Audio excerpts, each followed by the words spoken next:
বলিউড অভিনেত্রী ঐশ্বরিয়া রায় বচ্চনকে বিয়ের ইচ্ছে প্রকাশ করেছেন পাকিস্তানের বিতর্কিত ধর্মীয় ব্যক্তিত্ব মুফতি আব্দুল কাভি। সম্প্রতি একটি পডকাস্টে অংশ নিয়ে তিনি এই ইচ্ছে প্রকাশ করেন এবং দাবি করেন স্বামী অভিষেক বচ্চনের সঙ্গে ঐশ্বরিয়ার বিবাহ বিচ্ছেদ হলেই অভিনেত্রী তাকে বিয়ের প্রস্তাব পাঠাবেন।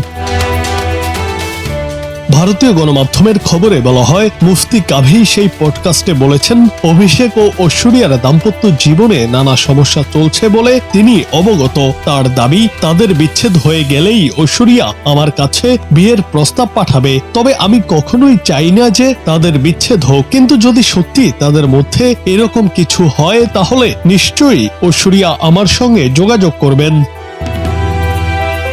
পডকাস্টের সঞ্চালক প্রশ্ন করেন, একজন অমুসলিমকে কিভাবে তিনি বিয়ে করবেন? এর উত্তরে কাভি জানান, ঐশ্বরিয়াকে ইসলাম ধর্মে দীক্ষিত করে তার নাম রাখা হবে আয়েশা। তিনি বলেন, ঐশ্বরিয়া রায়ের মতো একজন সুন্দরী নিজের নাম হিসেবে লিখবেন আয়েশা রায়। এটা দেখে আমার সত্যি মজা লাগবে।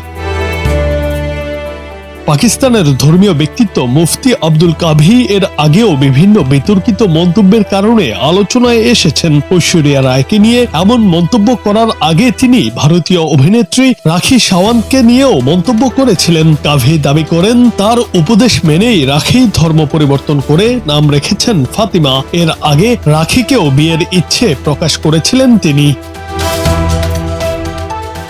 জুনায়েদ আহমেদ, বাংলা টিভি।